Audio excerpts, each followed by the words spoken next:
Okay, so we've got a few presentations. Our first presentation is the Bee Hero Awards presentation.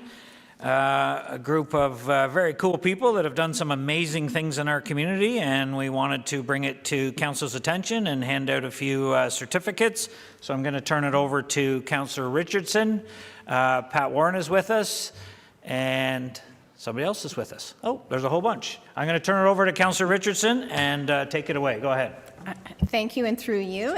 We're just waiting for the Brady Brunch screen here to get in place. The City of Kawartha Lakes City Pollinator Action Committee, along with the City of Kawartha Lakes Environmental Advisor Committee and Council, are very pleased to award the participants in the first annual Bee Hero contest today. The Pollinator Action Committee wanted to develop initiative during this difficult time and encourage those to get out in their gardens and make a difference with the pollinators. Too close. Oh, sorry. This year, we've seen a huge surge of people enjoying their gardens and their own properties. The contest was open to everyone, residents, schools, churches, businesses, and farms. The participants were asked to try and plant a native pollinator plant or any single flower plant that hasn't been sprayed with pesticides and submit their before and after pictures. By planting pollinator-friendly plants, we are building a pollinator corridor across the City of Kawartha Lakes. I want to thank the participants and the Pollinator Action Committee for bringing this initiative to life. The committee is planning on making this an annual event, and thank you for all taking this initiative this year and making a difference across the City of Kawartha Lakes.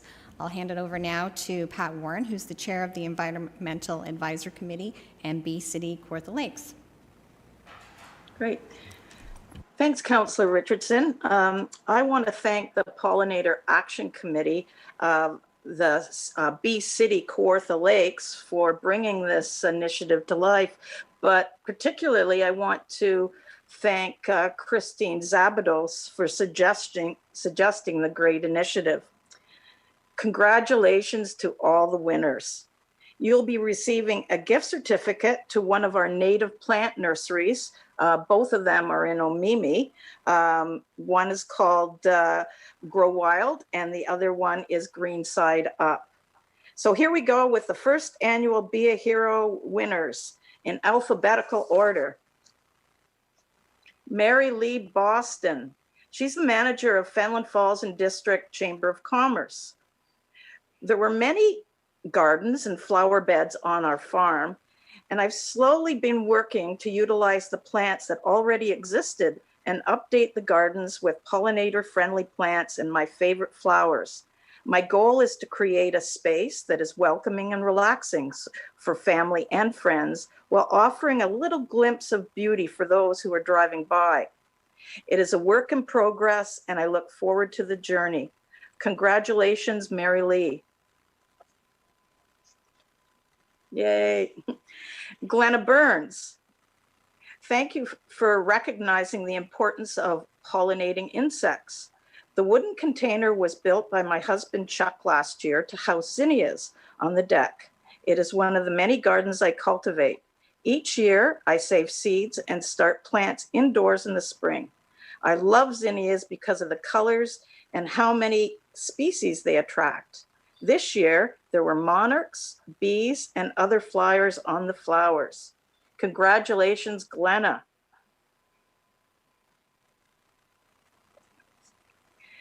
Betty Jewell. My garden has been in the same location for as long as I can remember, long before we moved onto the family farm in 1987. The 45 by 12 foot vegetable plot kept my grandmother, aunt, mom, and myself, even as a youngster, canning and cooking all summer. We still have the original square footage, but gradually a part became flowers. Then rocks from the farm became a walkway and the vegetable space became smaller. Enjoying perennial flowers and visitors, we augmented the garden with 3 raised flower beds, and then over time, we changed to raised beds for our vegetables as well. Flowers have been interspersed with vegetables for beauty and as a companion plant to minimize pests for the vegetables. Over the years, we have experimented with many perennials, cucamelons, hascaps, horseradish, hops, apple, and pear trees.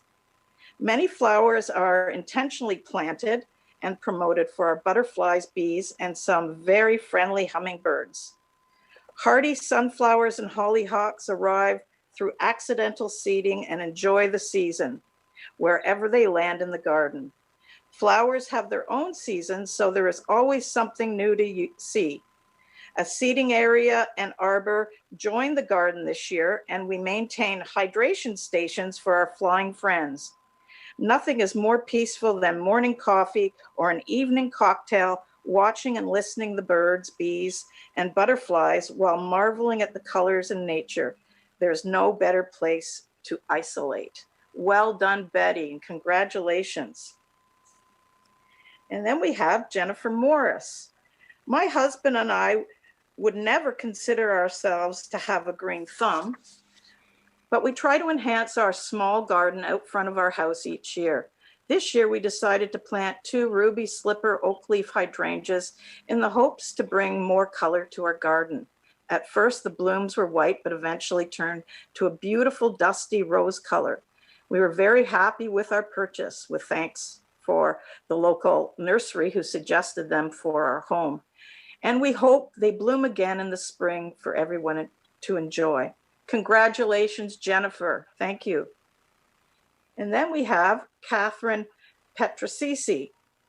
2020 has certainly been challenging, and like many Bobcagenites, my gardens became my happy place this summer. I worked on taking better care of my established shrub gardens, as well as a new secret, AKA bees and butterfly garden, we brought back to life. The garden was originally established 2 homeowners before us. We guess that it's been ignored and overgrowing for 14 years, 4 of those on our watch. Bringing back the perennial garden was backbreaking work, but the process was rewarding and encouraged us to stop and smell the flowers and take lots of pictures in the subtle day-to-day changes. As I am working from home now, a bench next to the garden became my morning coffee / office location, and my work breaks became active with weed pulling and watering. We noticed a lot more wildlife in the gardens, including the bees and butterflies we were hoping for, as well as frogs, toads, salamanders, chipmunks, and birds we had not seen in previous summers. The chipmunks indulged in eating most of my poppy flowers, but still left me a few. The process overall was a cathartic welcome, escape, and perhaps an upside of sorts to 2020. Thank you very much, Catherine, for all your hard work. And then we have Brynley and Bryce Ridgeway. They're our youngest participants.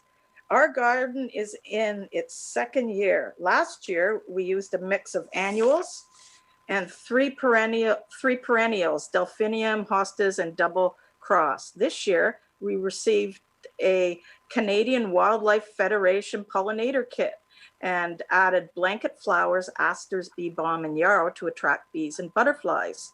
Our 2- and 4-year-old enjoyed learning about trees and butterflies and checked the bee house they made regularly for guests. They also loved pointing out where each plant should go, as well as digging the holes and watering the plants on dry days. Thanks again for the chance to take part.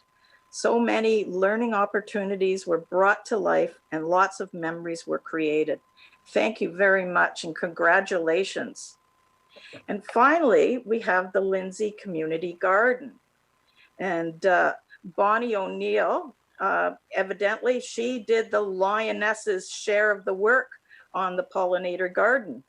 And the Lindsay Community Garden is located on Fleming College's Frost campus, and the college provides many supports.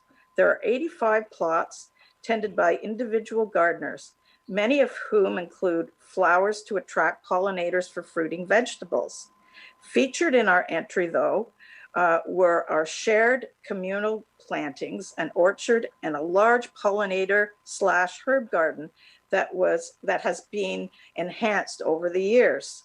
The gardens have been a refuge and source of safe, pleasurable activity and social contact, particularly this year during the pandemic.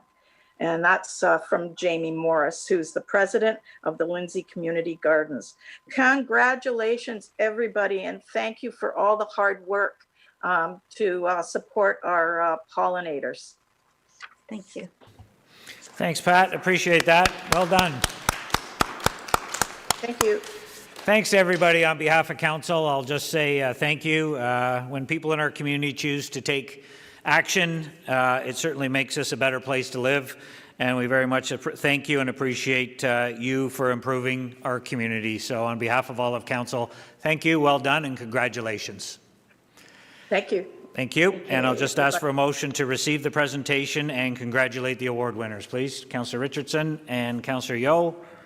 Any questions? All in favor? That's passed. Thank you very much and have a great day.